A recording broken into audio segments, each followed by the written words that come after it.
Okay, so I'm gonna go through this first part of the README, which is basically just taking a React app, putting it inside of an Nginx container, and then deploying it, which we've done in some form or fashion a few times right now. But I'm just gonna walk through it again, just for the sake of repetition.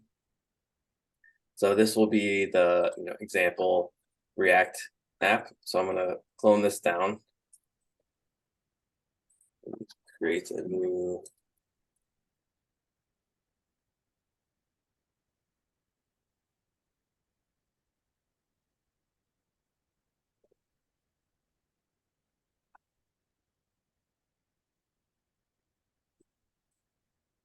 Okay, so this will be the repo that we'll use.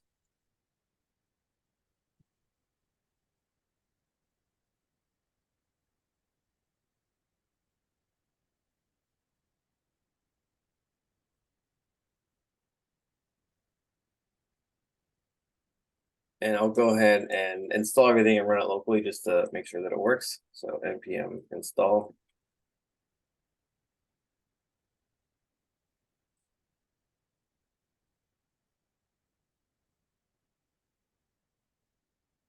Dev.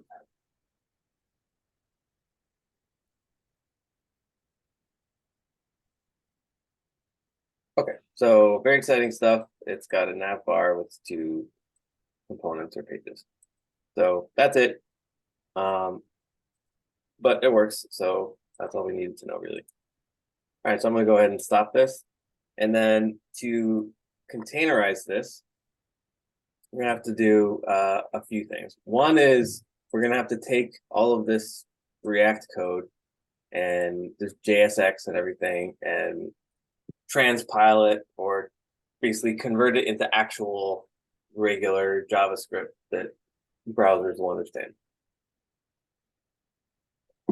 And you do that if you're using Vite, or really whatever tool you're using. If you're using create React app or whatever, you'll have a similar kind of command. And even if you're using, so this process is actually kind of more analogous if you ever end up working with a compiled language, a language that gets compiled, like Java or C++ or something like that, where you don't just write code and then run it. You write code and then you compile it and then you run it. Okay, so if we go to the package.json under scripts, so this is just a convenient shortcut to basically give you aliases for bash scripts. And one of them is build. And build will run vite build. And I don't really know where this is or what it's doing, but I can run it. And what it will do is create a build directory here, which will create basically files and folders which are understandable by the browser. So I can run npm run and then the script command, which is build, the script alias. And up here in a second, we get a folder called dist. With other things, it could be called build or dist or what, it doesn't matter, but it just so happens to be called dist, as in distribution. And you can see the index.html here, which looks exactly like this index.html, which is nice because browsers understand HTML just fine, and this is just regular HTML. And then in here is where stuff gets a little weird. So everything is condensed and minified and so on. So this is your JavaScript file. So all of your fancy React stuff gets converted into this. So you should really never need to look at this or anything, but that's what's happening. And then the CSS file, pretty standard CSS, it's just, you can see that it's condensed. Because the fewer bytes you have to send, the better. Okay, so that's pretty much it. So now we have this, production ready thing. Actually, if you guys remind me after the, yeah, actually I might make that a bonus lecture later. Never mind. Okay. Cool. So we have this file. So now what we want to do is we want to serve that from an Nginx container. So to do that, we're going to have to build a container. So we're going to describe what we want that container to be here, the Docker file, and then the Nginx, the way that Nginx works, it's pretty straightforward. There's additional config we can give it, which we've seen before, and we will see more of later. But for now, we're just gonna use all the default settings, so we don't need to worry about any extra configuration. All we're gonna do is take everything that Vite built for us in this dist folder and drop it into this user share Nginx HTML folder. And once we do that, Nginx will just by default serve up everything that's in this folder. Okay. So we have this Docker file which describes our container, and we have our code. So now we can run that. We can build it first and then run it. So to do that, we use the usual Docker. We'll do an explicit two-step thing. We'll build it and then run it. Build -t, we'll give it a name. And this can be called, I think in the, let's see. React. Anyway, it doesn't matter what we call it. React demo, and then dot, because we're in the current directory, we want to use the Docker file that's in the current directory, which I think maybe I need to move this up.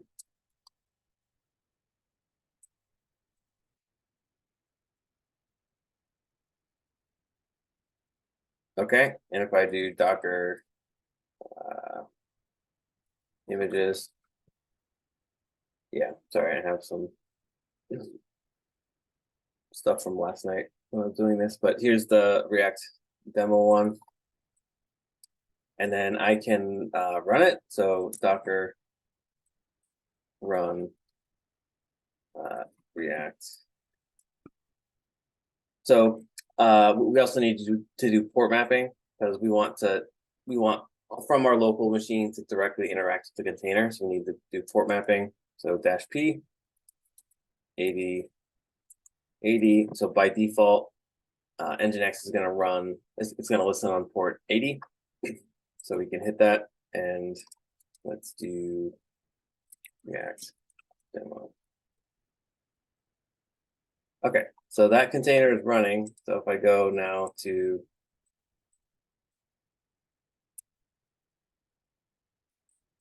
localhost, I get the same thing. So localhost port 80, and everything's working.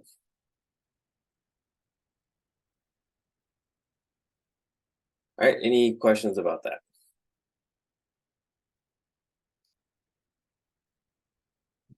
All right, I'm gonna go ahead and kill this container.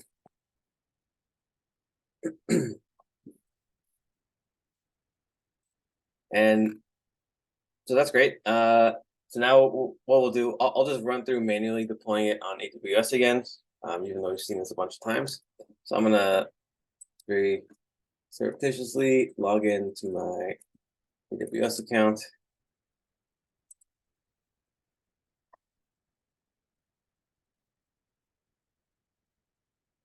Okay, cool. And I'm going to create an EC2 instance.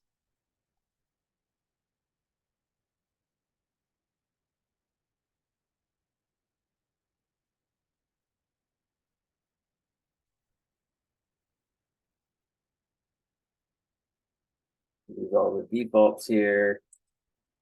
We have some key. Let's see.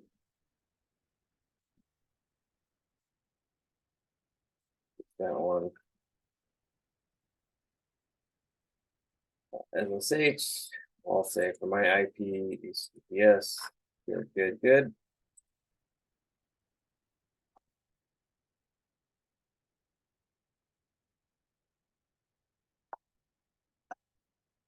Okay. Oh, actually, let me do one other thing. So now I have this image of my application, which I can build and describe using source code.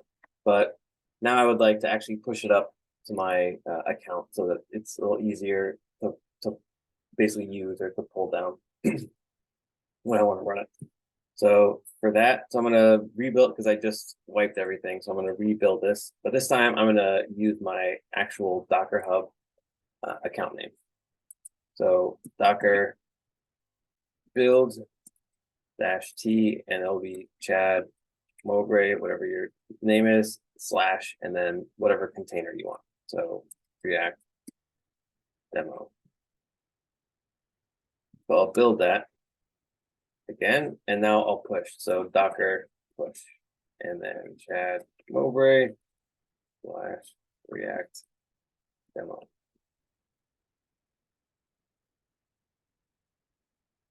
Okay, so that should be up there. And if any of you now run Docker pull or Docker run Chad Mowbray React demo -p8080, you should be able to see the exact same thing that you just saw. Okay, so now that container, that the image is built and it's pushed to Docker Hub. All right, so now in my EC2 instance, I'm going to connect to it.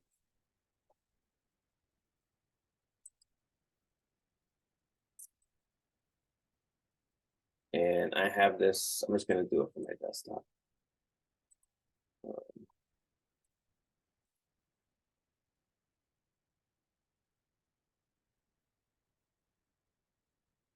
I happen to have, I happen to have my .pem file on my desktop, so that's why I'm seeding into there so I can use it. This is also one reason why before what I did, which was very bad practice, was I had a git ignore, and then I put the PEM file in here just because it was easier to work with. But we don't have to do that anymore because if we push our images to Docker Hub, then our source code is now just a means to an end. So we don't really directly need the source code at that point. All right, so I'm gonna SSH in. Yes. Cool. So now I'm gonna actually find that script.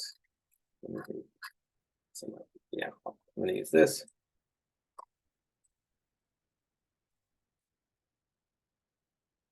So I'm gonna run that standard install Docker and Docker Compose thing.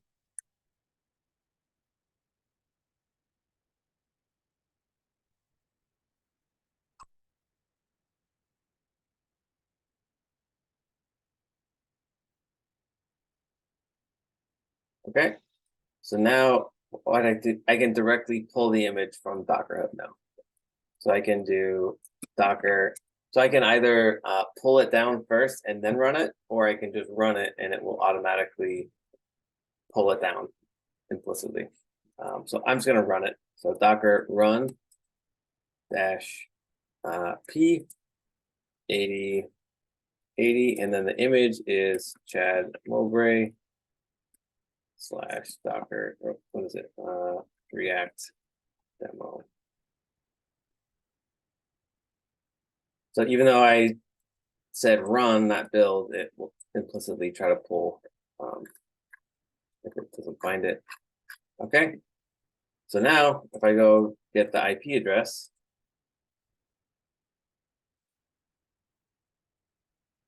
I should be able to see that.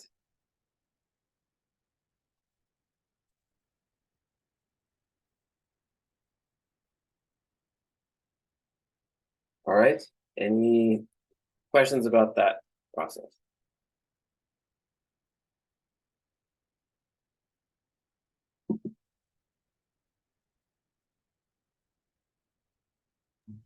What if you had a your React front end and it's connected to your Python Django backend, would Yeah. you, because I know we've deployed it before, just the backend by putting like the Django and the Postgres in two separate containers, and then would that just be the same steps as if you want this connect to the backend?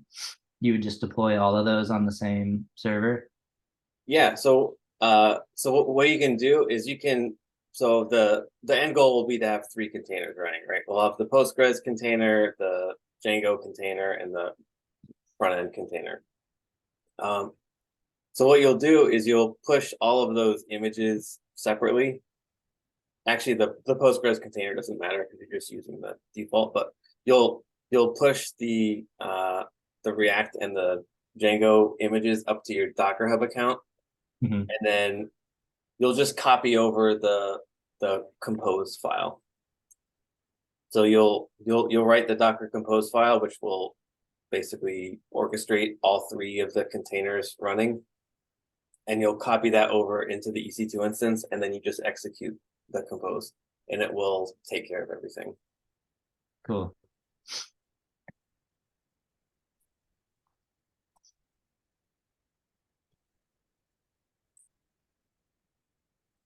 Okay.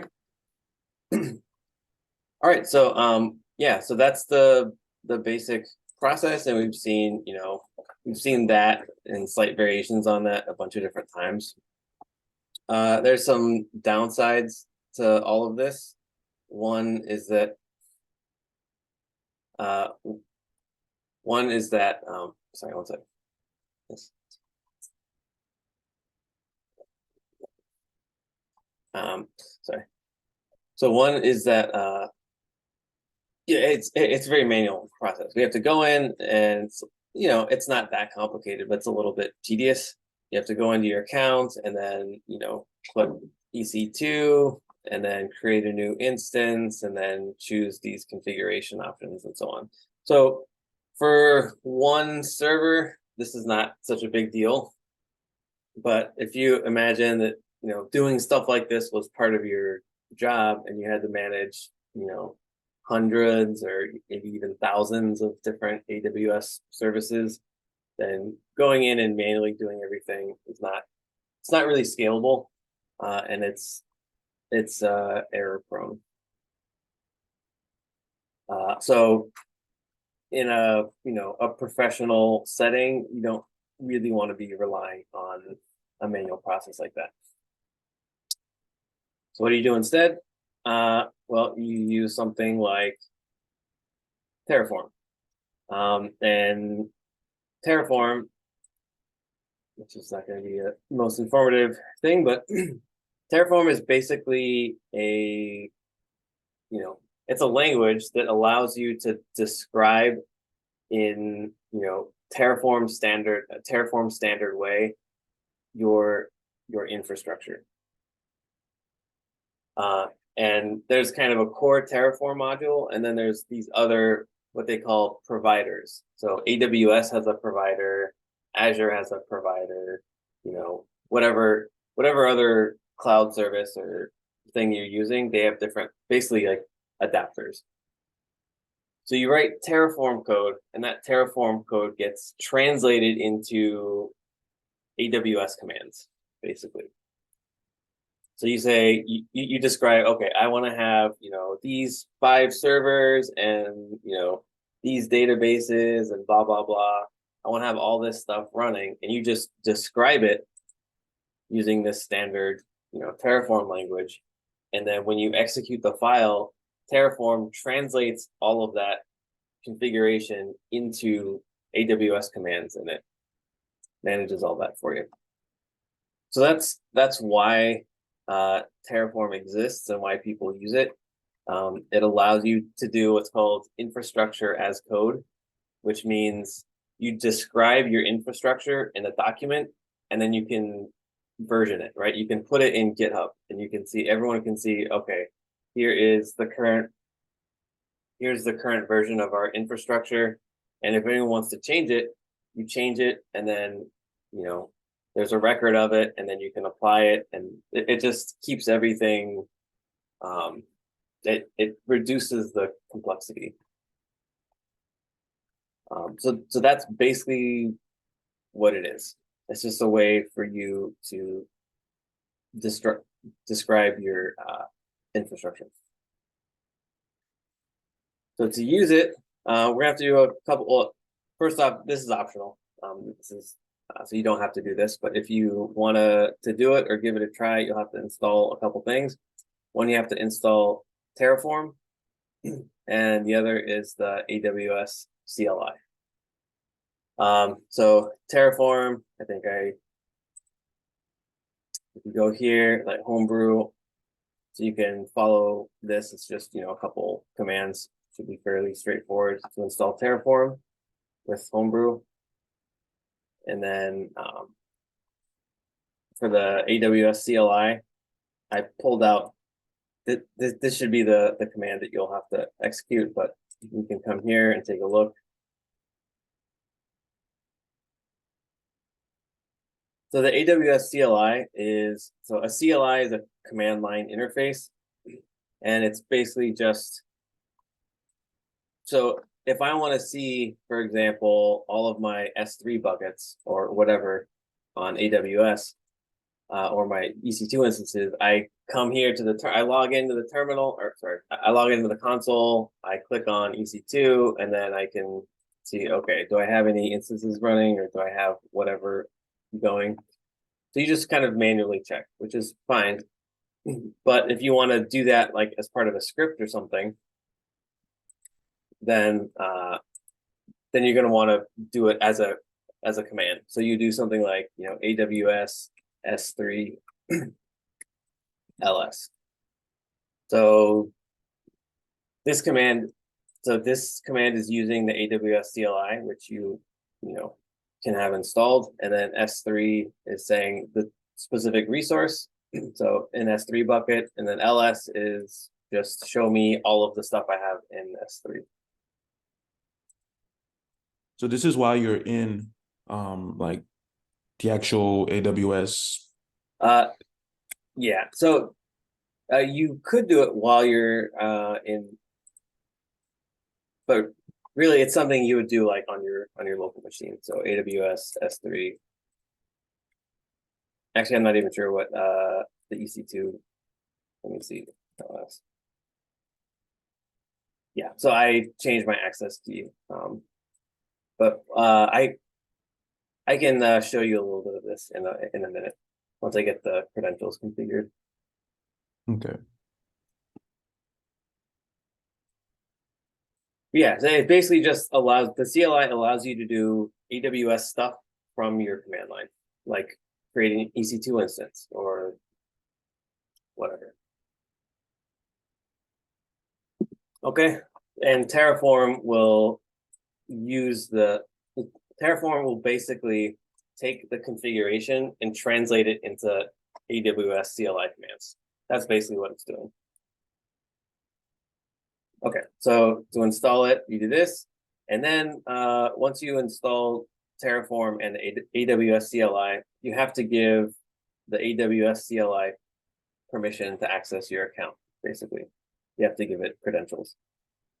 So this is not the most secure thing, but it's fine for now. So what I'm going to do is I'm going to go to IAM. So this is the identity management, or the identity and access management. Then I'm going to basically create a token for my account. So here we go. Root user has no active service key. So this is a good thing, but so you can also create other users and not use your root user, but I don't do anything with this account, so I'm not going to worry about it. Okay, so what we want to do is basically uncheck this security box. So right here, there's quick links, my security credentials, and then access keys. So we want to create access keys. So I'm going to do this right here, and then yeah, this is a bad idea, but you can do it anyway. Okay, so I'm gonna delete these as soon as we're done here. But so here are the credentials that you need. So the access key and then the secret key. So what you do now is once you have the AWS CLI installed, is you do AWS configure, and it's going to ask you for these credentials. So I'm going to paste in this one. This is the access key. And then I'm going to grab the secret access key. I'm going to paste that in. And then you can just press enter and use the default for the other one. So this doesn't really matter. It's fine. And then that's fine. But just press enter for these other two. Okay, so now my CLI has credentials. Basically, it can act like me. It can act like the account owner. So if I do AWS S3 LS, I don't have any S3 buckets, but it works. So I'm gonna AWS EC2. I don't know. Is that a command today? Let me just look that up out of curiosity. So AWS EC2.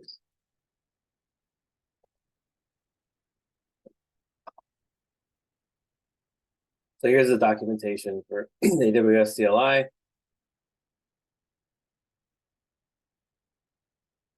So here's an example of a command that would like create an EC2 instance, which is basically like what we just did on the console. So here's a command that would do the same thing basically.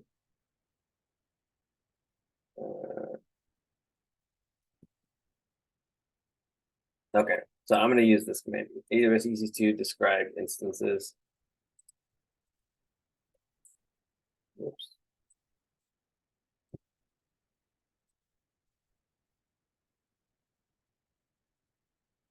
So I have that one instance running right now.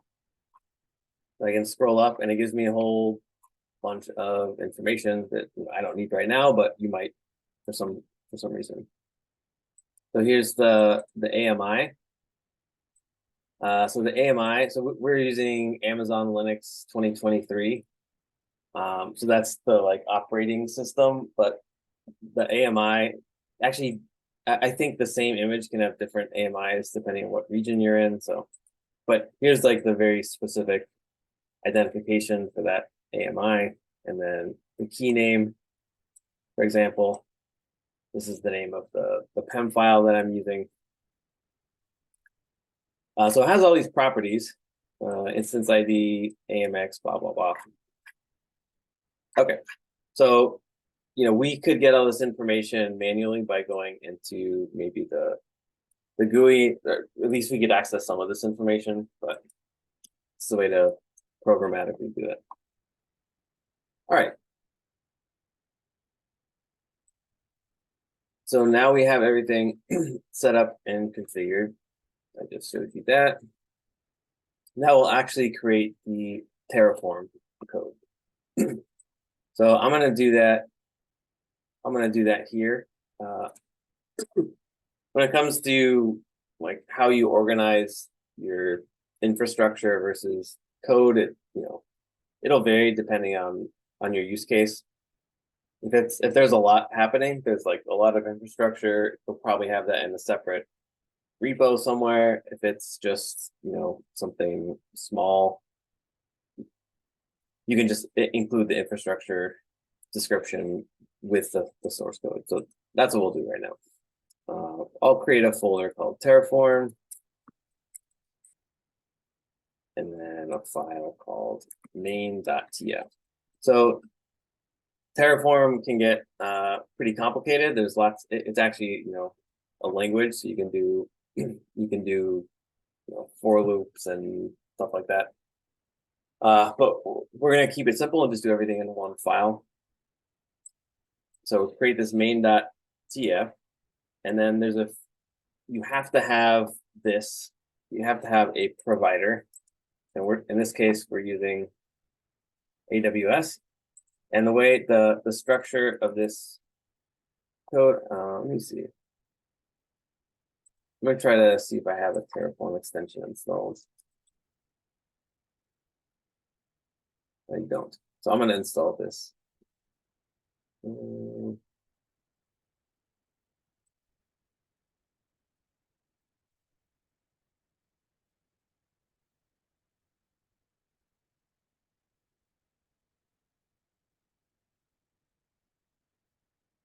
This looks like something other than plain text. Okay, cool. So I just installed the Terraform extension just to make developing slightly more pleasant. Okay. So we have this provider. So there are different kinds of things you can have in Terraform. You have providers, you have resources. I think those are the main ones. You can also have data. But provider, you just have to provide this, AWS region, and your region by default will probably be this. If it's something else, that's fine. It doesn't really matter. And I'm just going to copy this in to talk about it. All right. So this is pretty much all the code we need to create an EC2 instance and then install Docker and everything. So we have this all comes under the the resource heading. So this is a resource. We want to create an EC2 instance that's a resource. And the kind of resource is the AWS instance. Now this looks like it's just a string, but it's actually a keyword. This is not arbitrary. So we can actually look up, if you go to Terraform, the Terraform documentation, and you look around, you'll see, okay, how do I create an EC2 instance? I'll just do that right now.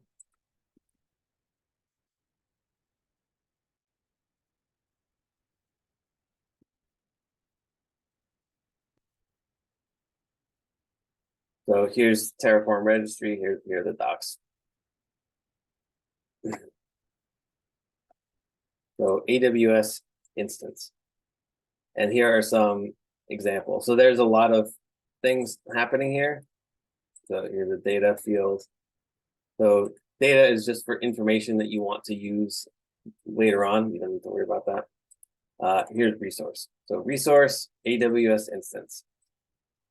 But even though it's in quotes here, it's not like an arbitrary string. It has to match something that actually exists. The resource, AWS instance, and then web. This is just whatever name you want to give it. So this is the arbitrary name you give it. This is the broad category of what kind of thing it is, and here's the specific name or resource. And then once you do that, then it's basically just like a bunch of key value pairs to describe. So like right here, we have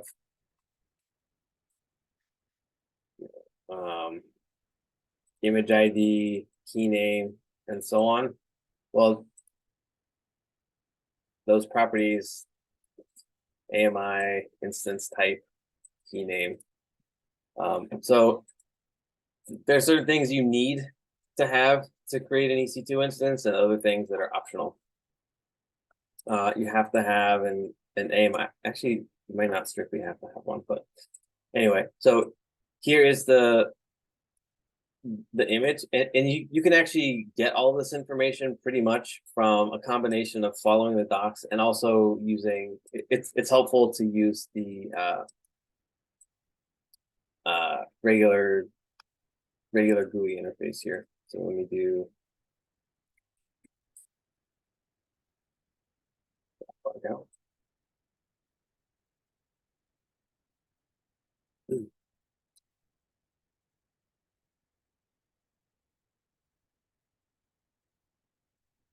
we go back to EC2 instance and we're looking at let's say I want to create one.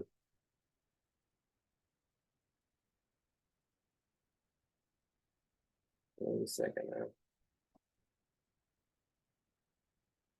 So let's say, okay, I know I want to specify the AMI. I've done this on the console, so I know that it exists. How do I do that? Well, you can go here and you can actually see it right here. So here's like the user-friendly name, which is Amazon Linux 2023. And here's the specific thing, which is right there. So that's how you could get that piece of information. The instance type, okay. I'm going to go down here, and here's the instance type that I want, T2 micro. So I'm going to put that in here. And then the key name, if you want to be able to SSH in there, you have to provide a key. So you could use Terraform to create a key pair, but I already have one, so I'm trying to keep this as simple as possible. So I'm just going to use what's already there. So I have API SSH in there, and you can see the name right there. Notice that it's not .pem, it's just the name, and you can see the name from the console here. And then the other settings, this security group. So we need to allow certain kinds of traffic. So this is slightly more complicated stuff. You'd have to maybe dig around in the docs for, but I happen to have, and you I'm sure do also have, security groups lying around from previous EC2 instance creations. So you just have to find a security group that allows HTTP and SSH traffic. So you can do that if you go to EC2, and then there's actually a link to security groups here. I have a bunch just because I don't need them. It's just kind of got littered with them eventually. So you can just pick one, like a recent one, for example, this one, and you can look at the rules and see, okay, does it, it allows HTTP traffic, so that's port 80, and SSH traffic, that's 22. So that's what I want. This one also happens to allow all traffic, and maybe you want that and maybe you don't. So in either case, this is the identifier for the security group. So if I want these features or these rules to be applied, then I just copy that and I can use it. You can also create a brand new security group and specify how you want it to work. But again, to keep this simple, I'm not doing that. And then finally, user data. This is basically just a script that will run once the instance is created.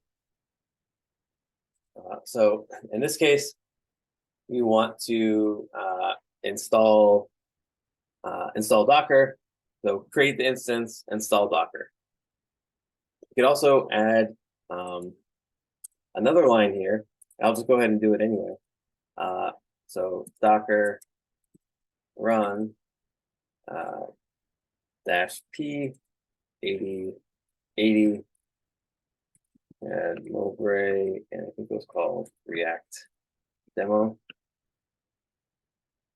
So now what's going to happen is when I, basically when I run this, it's going to create the EC2 instance, and it's going to execute the script, which will install Docker and Docker Compose, and then it will run this Docker command. So at the end of the day, in one command, I should get the ability to create an EC2 instance and run my container. So I'm going to go ahead and walk through how to do that.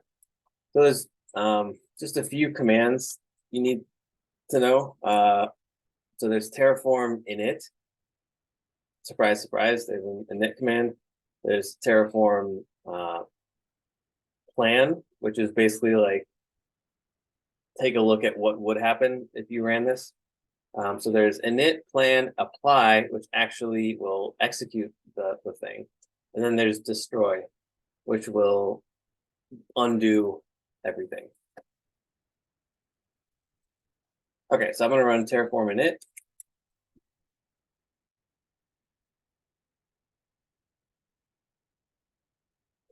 Let's see.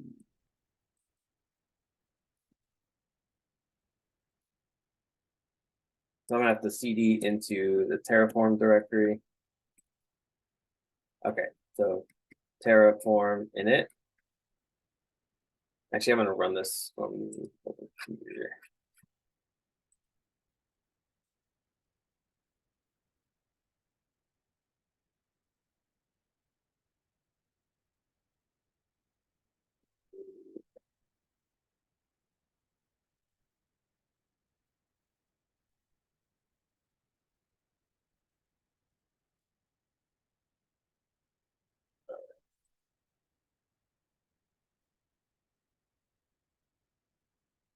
Okay, so I'll run Terraform init.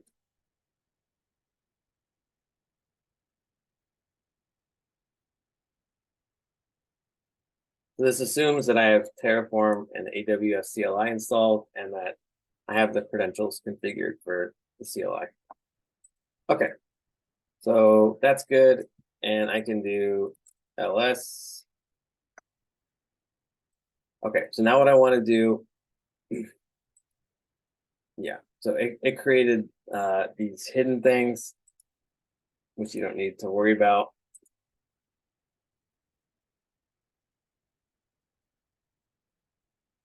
Now what we want to do is I want to run plan. So Terraform plan. And it's going to tell me everything that it's going to do. It's going to look, it's going to read that configuration file and then tell me what it's going to do. So here you go. So it'll perform the following actions, blah, blah, blah. So it's going to use this AMI and then a bunch of other stuff. It doesn't know until it actually runs it, because this stuff is going to be like basically arbitrarily assigned by AWS. And that's it. So you can take a look at it. And then this is especially useful when you have like, you already have infrastructure and you want to change something or add something, and you can see a diff like, okay, if I add this thing, what's going to happen? Okay, so I'm going to go ahead and run this now. So Terraform apply. And it's going to show me the same output and then ask me to confirm.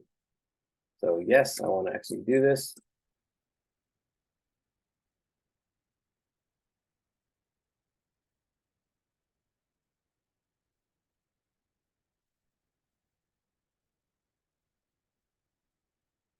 Okay, so while that's spinning it up, let's go to the console and we should be able to see it.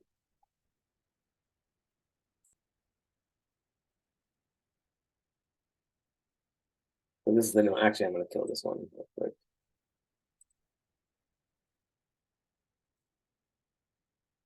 This is the one that we're creating using Terraform. So up now, I'm still going to run the starter script.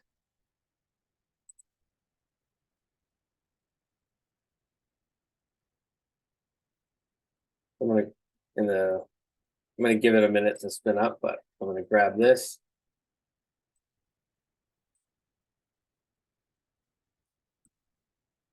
It'll probably take another few seconds to actually work. Yeah.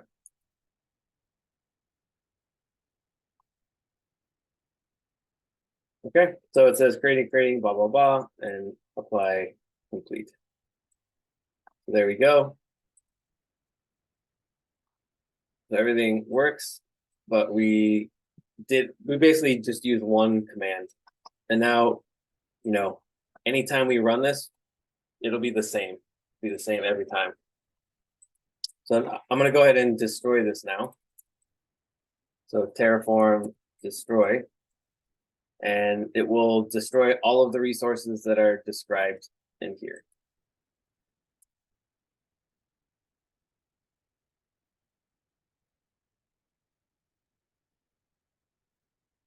You can also, so yes, I really want to. And notice here, instead of the green pluses, we get the red minuses.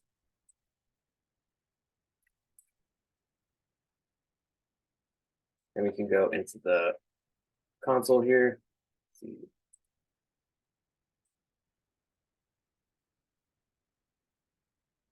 So this is now shutting down.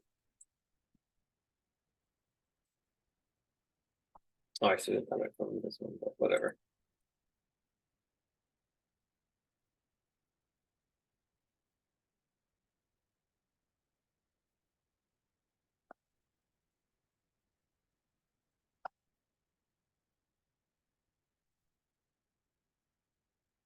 This other second. All right, cool.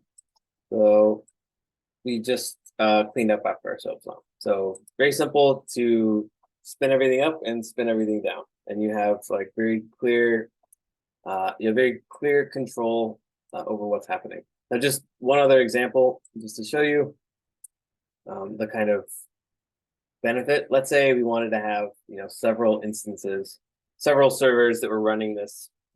We're getting a lot of traffic, so we need to have lots of different instances of this web server up.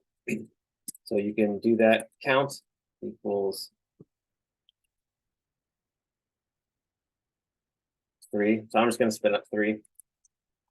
I'm going to save it and I'm going to run it again. Terraform. Oops, I'm going to do that over here. Terraform apply.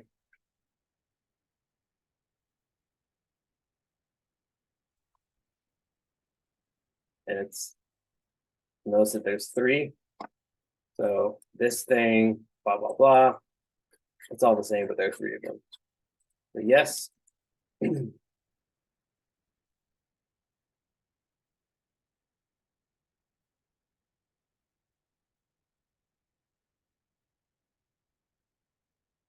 Okay, so now I'm going to go here and I should see I've got 3 pending.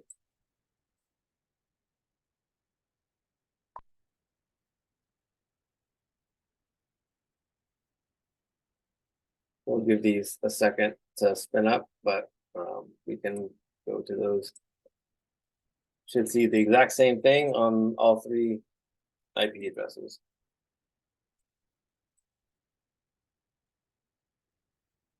It'll take a minute to spin up, but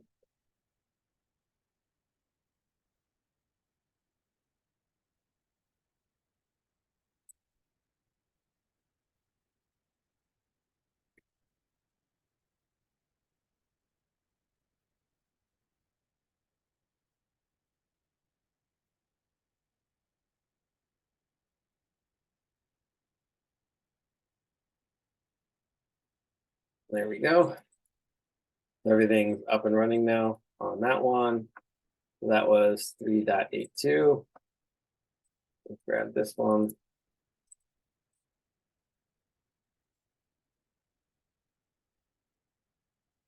And there we go. That one's working. Same exact thing. And then the third one, just to be thorough.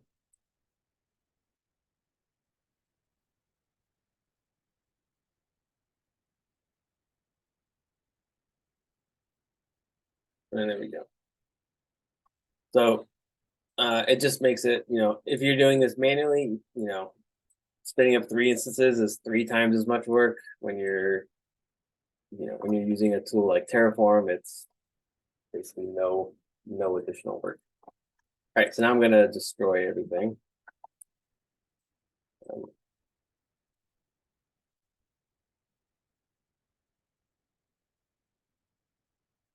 You can imagine if this is like, all kinds of dealing with like 20 or 30 things and you're paying for them, then it's nice to have it all in one place and you can spin it up and spin it down like as a piece.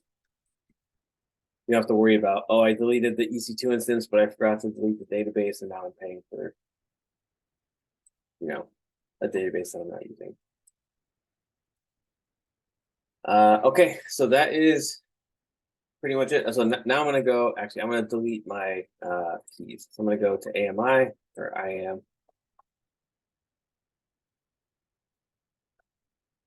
And manage access keys.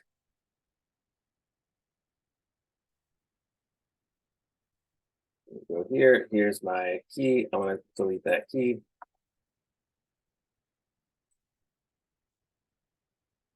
So you have to deactivate it first. You just go press this, deactivate that, and then delete this. Okay.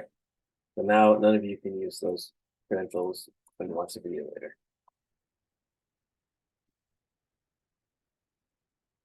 All right. Any questions? That was you don't have to use Terraform at all.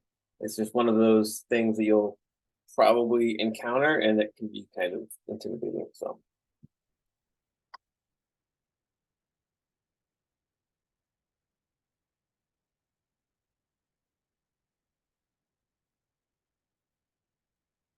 Okay. So let's see. For today, the challenge is today, leave that challenge. Yeah, so the challenge would be basically just to do what I just did, deploy a React container. But it's basically a free-for-all. So I would think about, let me stop recording.